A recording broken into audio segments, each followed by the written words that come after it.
Hello everyone, আসসালামু আলাইকুম সবাইকে। It's Mimi chocolate and welcome to my video. আজকের ভিডিওটা কক্সবাজার মেলার সেকেন্ড পার্ট। আগের ভিডিওতে আমি জাস্ট ভূতের বাড়ির আসল রহস্যটা শেয়ার করেছিলাম, আর এবার ভিডিওতে হবে কক্সবাজার মেলার আশেপাশে কি কি সেল করছে, কি কি স্টল দিয়েছে এগুলো নিয়ে। ইন্টারন্যাশনাল ট্রেড ফেয়ার যেমন বড় করে হয়, অনেক বিশাল এরিয়া জুড়ে হয়, তেমন কক্সবাজারেও ছিল, বাট তুলনামূলক তার থেকে কম। তবে সাজানো গোছানো বা ডেকোরেশন অলমোস্ট ট্রেড ফেয়ারের মতোই ছিল, যেমন সামনে ঝর্ণা বা লাইটিং সিস্টেম গুলা। আর দেখতেই পাচ্ছেন যে মানুষের ভিড় কি পরিমাণে, ট্রেড ফেয়ারে যেই যেরকম ভিড় থাকে কক্সবাজার মেলা আমি দেখলাম অলমোস্ট সেরকমই, প্রচুর পরিমাণে রাশ ছিল। এখানে বেশিরভাগ স্টলই ছিল নিত্য প্রয়োজনীয় যেই জিনিসগুলো একদম আবশ্যক টাইপের, ওই রকম টাইপের জিনিসগুলো নিয়ে বেশি স্টল ছিল। যেমন ঘুরতে গেলে মানুষ ছোটখাটো যেসব জিনিস আর কি ক্যারি করে আনতে পারবে এরকম টাইপের জিনিস, যেমন কসমেটিক্স, বাচ্চাদের খেলনা, জুতা, এরপর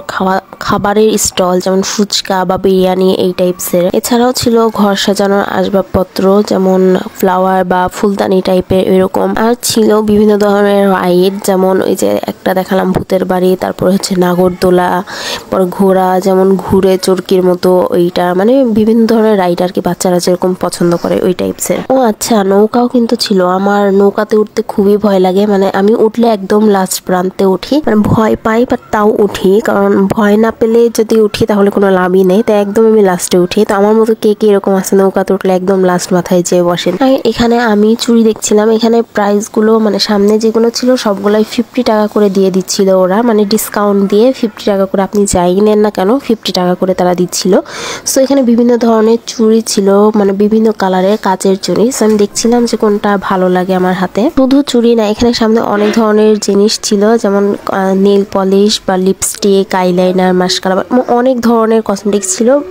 একটা একটা করে নিতে পারবেন, বাট 50 টাকা করে। এরপরে কাচের অনেক ক্রুকারিজও ছিল এখানে, বাট কাচের ক্রুকারিজ কিভাবে এখান থেকে কিনে নিয়ে মানুষ অন্যান্য জায়গায় যাবে, যেই জেলা থেকে আসছে। সো কাচের জিনিস এভাবে কেউ দেখছেও না, ধরছেও না। বেশি ফোকাস ছিল মানুষের কসমেটিক্সে আর বাচ্চাদের খেলনা, আর তার সাথে রাইড, খাবার দাবার এগুলোর প্রতি। এখানে অনেক সুন্দর সুন্দর পার্স বা ব্যাগ ছিল, এগুলোর প্রাইস ছিল 200 থেকে 250 এরকম। পার্স গুলো কিন্তু সুন্দর ছিল অনেক, আর প্রাইসও তুলনামূলক মোটামুটি কম ছিল আর কি। এখানে ছিল ঢাকার বিরিয়ানি হাউস। এখানে শুধু বিরিয়ানি না, বিরিয়ানি ছাড়া আরো অনেক ধরনের খাবার পাওয়া যাচ্ছিল, যেমন পরোটা বা যে কোন ধরনের নান এই টাইপসের। এরপর আমরা একটা ড্রেসের দোকানে ঢুকি, এখানে কয়েকটা ড্রেসই আমাদের ভালো লেগেছে। এখান থেকে আমরা 3 জনের জন্য 3টা ড্রেস নিয়েছি, 3টা ড্রেসই আমাদের খুবই ভালো লেগেছে। এখানে স্টলটা এমন ছিল যে আপনি যেই ড্রেসটাই বা যেই কামিজটাই নেন না কেন, সিঙ্গেল কামিজ, সেটার প্রাইস পড়বে মাত্র 200 টাকা, আর সিঙ্গেল ওড়না বা হিজাব নিলে সেটার প্রাইস পড়বে 100 টাকা। এখানে ঘর সাজানোর জন্য বিভিন্ন ধরনের সুন্দর সুন্দর ফুলদানি ছিল,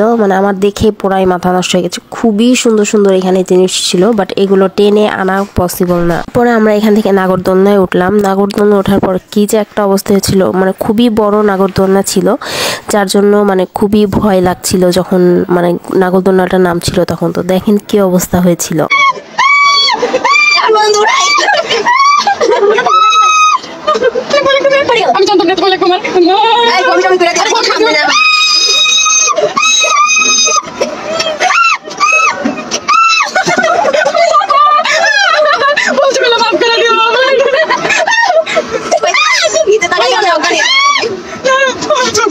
উপর থেকে মেলার সম্পূর্ণ ভিউটা দেখা যাচ্ছে, আর ওইটা হচ্ছে লাল সবুজ এটা ব্রিজ, এখানে রাস্তা, ওটা সুন্দর করে লাইটিং করে দেওয়া আছে। তো এই ছিল আজকের মেলার ভিডিও। আর যারা যারা আমার পেজে এখন পর্যন্ত লাইক বা ফলো দেননি অবশ্যই দিয়ে দিন আর সাপোর্ট করবেন, তাহলে আমি আরো ভিডিও বানানোর উৎসাহ পাবো। তো এই ছিল আজকের ভিডিও। সবাই ভালো থাকবেন, নেক্সট কোনো ভিডিওতে দেখা হবে। সে পর্যন্ত সবাই সুস্থ থাকবেন, ভালো থাকবেন। আল্লাহ হাফেজ।